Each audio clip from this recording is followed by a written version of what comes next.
Welcome on in, football fans. It's your boy Gsluke here with our Thursday night football preview for tomorrow night's matchup between the Broncos and the Chargers. Gonna make sure you're ready for all of your DFS and prop exposure. But first off, a look at the DraftKings side and what I'm doing for my single game lineups, and then afterwards, a look through the props on Underdog and Prize Picks and a few spots that I've already entered myself that you might want to consider adding to a few slips of your own. So by the end, you'll be an expert on what to expect for tomorrow, and hopefully can make Thursday one to remember. So a lot to go through. It's not wasted any time at all. It started off with, first off, a look at the DraftKings side. A good place to start is typically out there with the injury report in three spots that we're going to have our eye on heading into Thursday. So first and foremost would be Justin Herbert, who is still technically questionable. He's been questionable for most of this year and has really yet to miss all that much action. So I'd expect him to probably be good out there for tomorrow. The questionable tag, probably to give him a little bit of extra rest early in the week. You did have Quinn Johnston, who was questionable on Monday, but he has already been cleared of that tag. So he's not one of the guys that we're worried about. It's more so Jaleel McLaughlin, who's been a little bit limited in his practices, expected to play, but somebody that in theory could be rolled out. And then Will Dissly, who is yet to practice out here this week. So he's probably the biggest question mark that we have heading into lock. In fact, right now I have Dissly projected out, which is giving extra usage to guys like a Stone Smart and potentially even some of the backup tight ends like a Tucker Fist. So we'll talk about that later. He's expected not to play out there on Thursday unless we get him practicing over here on Wednesday. I wouldn't expect that kind of news to change. It's more so just making sure that a Herbert's going to be active and potentially that Jaleel McLaughlin is going to be active for the Broncos. In terms of your game script, that's another thing I like to hit on before going player by player.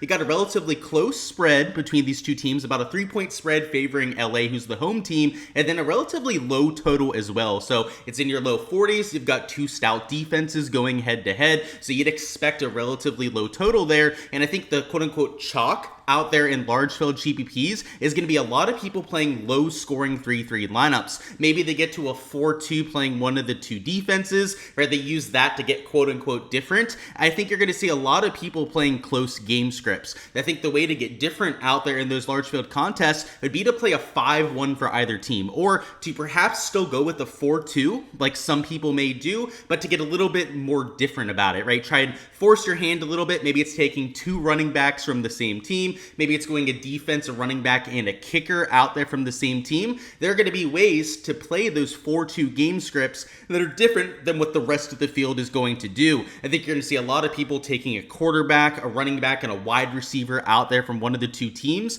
Maybe adding, a tight end wide receiver on top of that for your fourth player. And then on the other side of it, running it back with like two skill position players. I think that is going to be by far the most popular lineup for Thursday. So not really the kind of slate where the ownership is hunkering around one team versus the other. I just think you're going to see a lot of really ticky-tack kind of lineups. People that aren't taking a lot of chances in one way or the other. In fact, if we take a look at the ownership over here on the right, of course, guys, these are my Patreon projections that we have here on the video. It's as of a Tuesday, so these will change as we get closer to Thursday, or I should say early on Wednesday is when we're shooting this video. But they will change when we get closer out there to Thursday. You'll see the ownership at the top is extremely concentrated. We've got about 75% on both quarterbacks. Cortland Sutton, McConkey, your number one wide receivers, are also well over 50% combined ownership, and then it drops off real quick. You've got guys like Johnston, Williams, Gus Edwards, and Vidal that are all about 20 to 25% owned. And then this mid-tier range, so McLaughlin down to Estime here, are even lower owned than what you have up top. So you might have a few guys that are getting mixed in from this mid-tier range, but it looks like the studs and duds build that we sometimes see out there for PGA DFS is kind of what people are going to be going with out here for Showdown. So you can see that a lot of people are living in this top tier range, and then the other real concentrated pit of ownership is here from Vele up to a Cameron Dicker. So rather than having a lot of punt plays towards the bottom, they're going to be close to 15 to 20%. We've got a little Jordan Humphrey down here, who I've got about 10% combined ownership, but he's about the highest number that you're going to find. In fact, I've got Troy Franklin at about 10% combined ownership as well. But this mid-tier range, so from Dicker the whole way down to Vele here, almost everyone is 20 to 25% owned. So that's telling us that people are trying to get 2, sometimes even 3 spend ups out there into their lineups. And then for their value, their last 3 spots, sometimes even 4 spots that they're working with, they're going with this mid-tier range to round it off. So I think if you're going to get different, you could go with the 5-1. You could try and get a little bit more correlated out there with your 4-2s. Or you could go more, you could still take the studs and duds approach, right? You could still play some of the studs up here, but rather than playing these guys that are like 25% owned down low, take a chance on a Franklin, a Humphrey, or, especially anyone else down here is going to be like sub 5% owned, whether that's an Adkins, a DJ Chark has been playing more snaps for the Chargers lately, 3rd string running back for the Chargers and Hassan Haskins. There are players that you could use down here to instantly get different to the field. So in terms of your ownership, in terms of injury report, I'd like to give you guys kind of the broad scope before we go player by player. Just try and avoid those 3-3s and the more popular 4-2s, and I think you'll be good when it comes to ownership. Just go player by player now, give you guys an idea of what you can do to get different. And what we're really going to focus on when it comes to the strategy are ways that you can get to some of those outside game scripts. So for example, if you're going out there and fully stacking one team versus the other, how would you use each of these different players? Because for me, it's looking like a big large show GPP night. I think I'm going to enter a lot of 150 maxes as opposed to like single entries, that sort of stuff, because I see an edge to going out there and playing some of these kind of game scripts. Let's start towards the top. So Bo Nix, Justin Herbert, if you're going to play them tonight and you're going to play one team heavily, pair them up with 2, maybe even 3 pass catchers in your lineups. If these kind of guys are going to be optimal, there's a good chance that in a 5-1 that the quarterback could be the optimal play. So I think a lot of times when you're entering like a 5-1 or a really strong 4-2, people are looking towards those running backs, maybe a skill position player to go out there and give you 30 points. But a lot of times that is where the quarterback comes in handy at captain. And I'm not always a huge proponent for going out there and using quarterbacks at captain, but on this kind of slate, I could 100% see it. They've got real tough defensive matchups. We're not expecting there to be like, 600 plus yards of total offense or anything like that. I think it'll probably be closer to 400 to 500 yards that we see out there for this evening, which makes the touchdown equity and all that concentrated usage for these quarterbacks absolute gold on a slate like this. So they're coming in ownership. In fact, at captain, I've got Bo Nix at 18%, Justin Herbert at nearly 21% ownership at captain. So you're going to have to pay for it in both cases. But I think if you're correlating your lineup properly, you're giving them those 2-3 pass catchers that he'll need. You could still even use the defense in that kind of lineup from the same team, of course. You don't want to run 5 players against a defense. That would probably be a little bit silly out there in your lineups. But, if you went with Bo Nix, 2-3 guys in terms of skill position players, maybe a Broncos defense and ran it back with a Quinn Johnston or McConkey, that could be your lineup out there for tonight. So I think with these quarterbacks, I think you just want to make sure you're correlating them properly in those kind of builds. And even if they're going to be at the flex position, you want one or probably at least 2 pass catchers to pair along with them.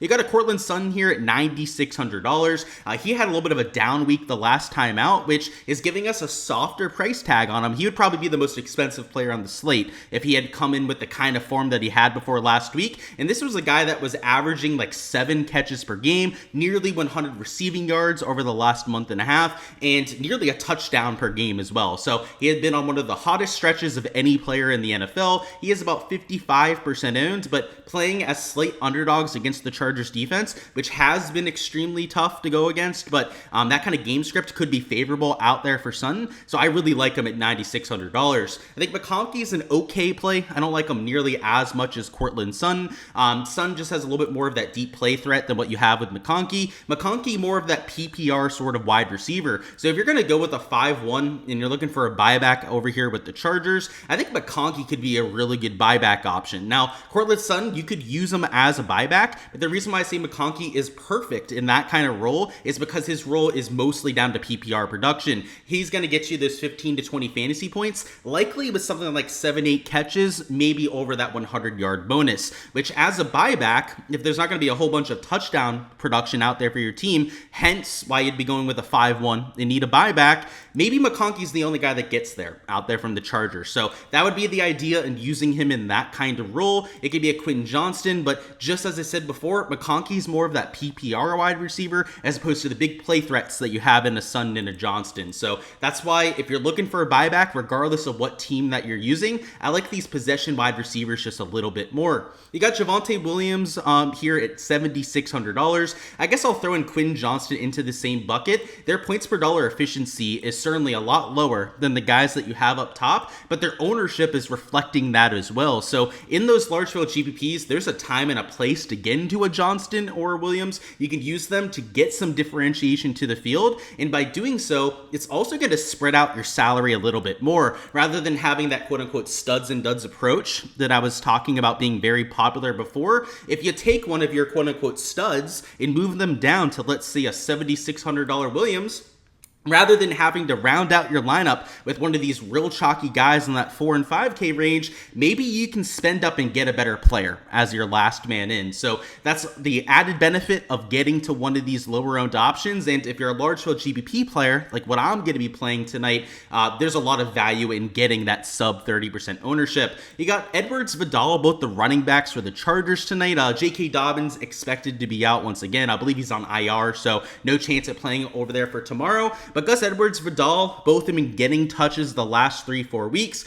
You got Edwards getting a few more touches than Vidal, but the last week out, Vidal actually played 67% of the snaps to just about 30% over there for Edwards. So if you're looking at trends, you're trying to play based on that. Vidal is trending upwards, whereas Edwards is probably trending downwards at this stage of the season. So if I was looking for a way to get different in this range, Edwards still projects a little bit better because the sportsbook lines still have him as the running back one. But if I was looking for a little bit of a low-owned sneaky play out there for tomorrow, I think Vidal, if the game script cooperates, let's say that LA is playing for way ahead and they need to be playing from that kind of, rush first mentality, Vidal could be the guy that they rely on if he's got the hot hand tomorrow. So I don't think it's a clear running back 1, running back 2 situation. I think whichever running back is going to be more productive will likely get the run. And if it's Vidal, there is a lot of upside for him to have a big game at low ownership. You can see sub 20% combined ownership and only $6,800. So large field GPPs, kind of like a Quentin Johnston and Williams,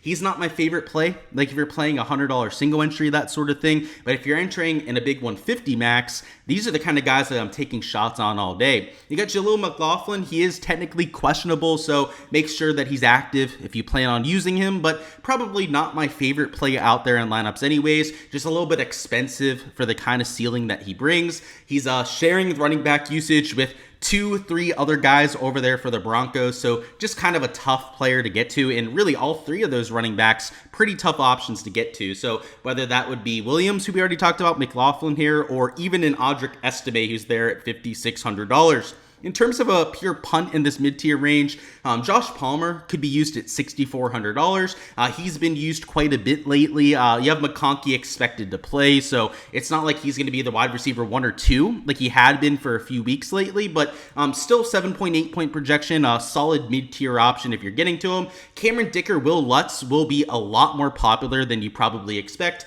As of right now, I've got him at about 25% ownership apiece, but this is likely going to go up as the week goes on. You've got both kickers projecting for a solid amount of fantasy points, and anytime you have these lower scoring games, people aren't trying to jam in as many wide receivers and tight ends. You'll see people playing a lot more of these kickers and defenses. So the kickers, I think, are going to see an ownership increase by the time we get to lock on Thursday, and then the Chargers defense and Broncos defense, it wouldn't surprise me if they went from about 20% projected ownership to maybe closer to 25 or 30% by the time we got to lock tomorrow. So those will be a few of the ownership trends that I'll be really tracking over the next day or so. Of course, guys, my Patreon page is where you can find all of these projections. Everything to the right that is blacked out is completely uncensored for my Patreon members. You got my player pool, my script notes, so not just who I'm playing over there for tomorrow night, but how I'm deploying them in lineups. So with my quarterback, what kind of players am I looking to stack them with? My captain, right? If I'm using a wide receiver at captain, how does that impact the rest of my lineup? If I'm using a defense on either side, how does that impact my lineup construction? You get a lot of that talk here on the stream, here on the videos. That's why we do the content here on YouTube. But for everything in a black and white format, it's red, it's all put out, very easy to understand in front of you. Make sure to check out my Patreon page for all of that. But speaking of, the reason why I brought that up is like these kickers, these defenses, if the ownership is going to trend higher on these sort of players, that's going to take away from some of the guys around them. So, I mentioned Palmer here at about 23% ownership. If we're going to see the ownership tick up on some of the guys below him, like Palmer might go to sub 20%. That might make him a really good leverage spot. Vidal might even lower in terms of his ownership, might have a sub 10% owned McLaughlin. When it's all said and done, that's why these ownership trends matter. It's not just that these guys might be a little bit chalkier than what we're hoping for, but they could also open up some value elsewhere. So that's why all of that is extremely important and why having accurate ownership projections is key out there in your process. So join the Patreon page if you guys want the most up-to-date projections available. You also got the Will Dissly down here. He's questionable. If he plays, he'd be a really good value at $4,600, but he's expected to be out there for Thursday. So until we get any news that is contrary to that, I'm not going to be considering him all that much. You got Marvin Mims there. Worth noting with Dissly out that Stone Smart would be the tight end one in that situation. So at $4,200, 8.7 point projection. He's actually at 3.5 receptions on a lot of the sports books. A solid play at just $4,200. Marvin Mims had a really good week last week for the Broncos, but he has not been very consistent this year. In fact, the more consistent wide receiver 2 out there for the Broncos has been Devon Vele. We'll talk about him a little bit later when we get to the prop section, but I think that he's going to have a big bounce back week. In fact, if you take a look at the sportsbook odds, Vele is the one that's expected to be more productive. So the fact that he's $400 cheaper, he's projecting for nearly 2 more fantasy points per game is why he's a little bit more popular, but I think that is well warranted. Worth noting too that Stone Smart is also getting some ownership at just under 30% combined ownership. And then when you get past these two, so it's really Stone Smart, Devon Vele that a lot of people are going to be getting to, there's not much ownership to be heard of, right? There was Franklin Humphrey that we mentioned around 10%, but everyone else down low is essentially unowned. So if you're going to play in the large field GPP, I'm not telling you to go and play 30% of everyone down here. That'd be crazy with these sort of players. Like there's a reason why their ownership is significantly lower than what we have with the rest of the board. Their range of outcomes is extremely random, extremely wide in a lot of cases. You've got guys like Franklin who have big play upside written all over them that could go for 50, 60-yard touchdown. We would not bat an eye at it. DJ Chark is a big play wide receiver, at least historically, had been, somebody who could go out there and score you a 40, 50-yard touchdown. He does that, he breaks the slate at 2,000. Well, Jordan Humphrey, he's got some yard after catch ability. He could do the same thing there at $1,000 and break the slate. Hassan Haskins, he's a big-time power back over there for LA. Without Dobbins, he could score you a 1-2-yard touchdown. He does that, he breaks the slate at $1,400. Darius Davis, returner for LA. He returns a touchdown, punt, kick return. He breaks the slate at $800. Tucker Fisk, tight end 2. If Dissly were to be out, he scores a touchdown. He breaks the slate. You can see here, fullback out there for Denver, Michael Byrne. He scores you a 1-2-yard touchdown. He breaks the slate. There are plenty, and not just those guys. Like Lucas Kroll, he's a legit receiving tight end for Denver. He could have that kind of play. And Nate Adkins, same thing. Like there's a lot more than even what we already brought up at this point that could go out there and break the slate. So down low, I don't think there's anyone that I feel all that great about playing, but there are bits and pieces here that I will be using in my player pool to get that differentiation in the large field GPPs. So if you're in like a single entry, if you're in like a high dollar GPP, like $100+ entry, you're probably not using anyone but a Franklin or Humphrey down low. That's probably where I would limit my pure punt exposure, but any other contest, and you should be deep diving some of these guys down here. So if you're looking to get different, I think you can do it with your lineup construction as we've already mentioned, but there's also some real ranges, whether it's this like mid-tier range of these guys that are like sub 20%, or whether it's the pure punts towards the bottom that are almost all sub 10% ownership.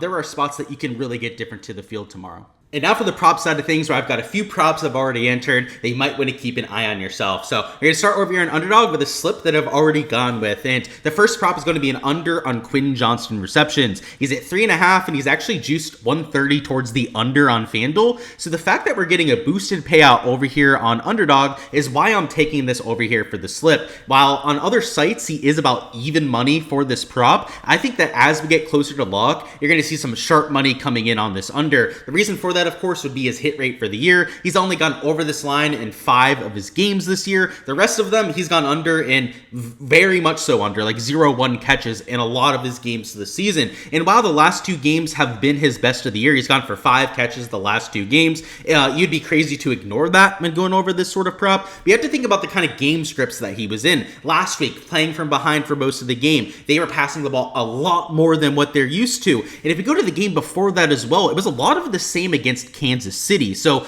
when you take a look at the game logs, we've got to contextualize what we're looking at a bit. And tomorrow, with the Chargers as 3-point favorites, relatively low total, right? We're not expecting there to be a whole bunch of offensive fireworks based on the game's totals and the spread that we have. These game scripts where he got to 5+ receptions, it's just a completely different situation than what we're going to have out there for tomorrow. So I'm taking the under this. I'm going a little bit ahead of the market with when we're getting out these props, but I do think that as we get closer to lock, that there's a really good chance that it starts to juice towards the under. So even if it doesn't, even if it's still going to be at even money, or maybe even it's like -125, -130 over, right? We're still getting the boosted payout towards the under. So it's not like even in that situation that we'd be getting a bad piece of value. I just think that there's a lot of upside for it to move the other way. So that's why I'm taking the under on Quinn Johnston, and I think game script could be to our advantage as well there. And then the other prop I'm taking is this over on Devon Vele reception. So he's at 2.5. He's got a 0.89x multiplier. So that's why this is only paying you 2.91x if you took it for a combination. But he's -155 for his over on DraftKings, -159 for his over on sites like Pinnacle. And last week was not his best stuff. In fact, the last 2 weeks have not really been what you're used to out there for Vele. He went for 1 target last week, 0 catches. The week before that, 4 targets, only 1 catch. So by far the worst production that he's put up all year, which is why we're getting this 2.5 line. The rest of the season, he's been at 3.5 on most books, and he's mostly been juiced over at 3.5 on most of these books. And you may say like, oh, he must have obviously been playing less the last few weeks. For him to go out there and not have that same kind of production, you'd be wrong about that. If you take a look at the snap count the last 2 weeks for the Broncos, he's played just about the same amount of snaps that he's played the entire year. He's just maybe been getting a little bit of extra attention out there from defenses. You had Sutton also have a little bit of a down week. It was players like Marvin Mims that went off the last few weeks. I don't think that's going to hold up, right? Marvin Mims is still playing about the same amount of snaps that he's played the entire year. Guys like Vele Sutton were just getting a lot more respect out there from the defenses. So as that starts to equalize, I think you see Vele getting back to his usual production, which is posting 3, 4, sometimes even 5 or 6 receptions per game. So that's why I'll take the over, even with that 0.89x multiplier,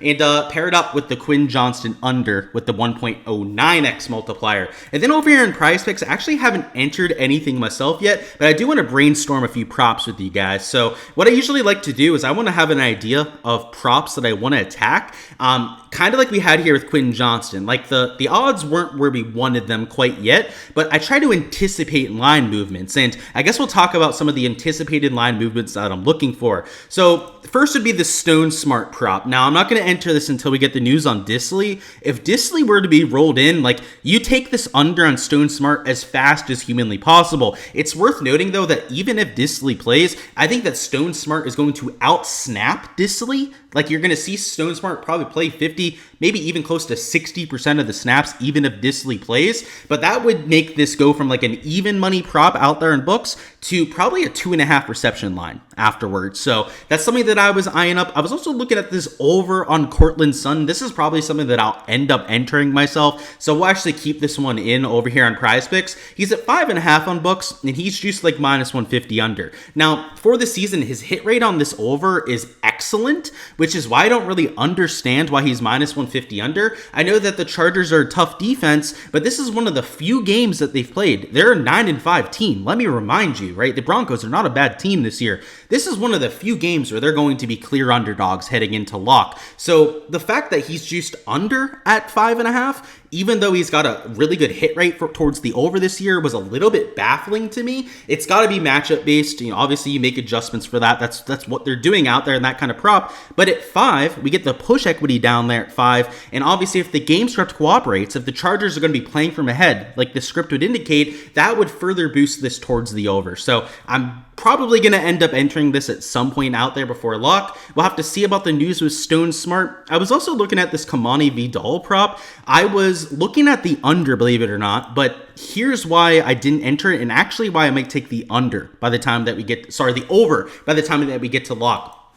So reasoning was he was minus 140 for the under on, it was either FanDuel or DraftKings, had him at 1.5 receptions and minus 140 for the under. It was minus 138 for the under on another book that I saw. But when I saw the snap count for Vidal last week, he played 67% of snaps over there for the Chargers. He also went over this line last week, playing from behind, which he looks to be the receiving back. That's kind of what that's telling me with the snap share, right? Playing from way behind against the Buccaneers, he was the one getting the majority of the load. Tells me that in a passing first kind of script, that he's the one that's going to be getting all those touches.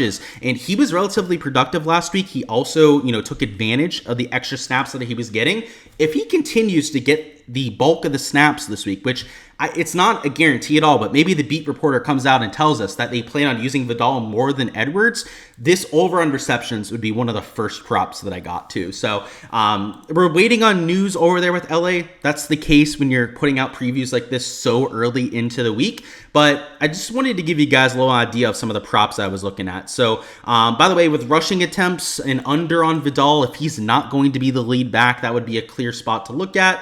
And then I was looking at some of the sack props as well, I'll admit. I was looking at an over on Joey Bosa sacks. He is starting to get a little bit more healthy as the year goes on. And it's a pretty decent multiplier here. You can see, right, if we took like the over on Sun and then an over on Joey Bosa sacks, it'd be a 4.5x payout. So I'll have to do some comparisons to some of the sports books out there. Make sure that we're getting a comparable piece of value compared to what we could get on one of those kind of books. But yeah, some of the props that I'm looking at out there for Thursday Night Football. Of course, guys, for all the exposure that I'm entering, make sure to check out the Patreon page. That's where I'll be posting all the different prop slips that I enter. So as we get that news, as those props potentially turn into the value that I'm hoping for, you guys can see all the slips that I'm entering them with over there on the Patreon page. Link in the description of the video, just like we had there for DFS. So make sure to join for all of that before Thursday. Alrighty, guys, that is all I've got out there for the Thursday Night Football preview. Before you hopping out of here, go ahead and smash that like button for me. Also subscribe to the channel so you don't miss any of the content to come. And comment down below who you've got as the top scorer out there for Thursday Night Football for a chance to earn a free month on my Patreon page. If you guys can give me that top scorer and their projection within 2 DraftKings points, you will win a free month access to the Patreon. So go ahead, claim your player down below. Best of luck with all the exposure that you guys are getting to out there for Thursday. Take down a GBP or two for me. Let's go out there, cash out on our prop exposure as well, and make Thursday one to remember.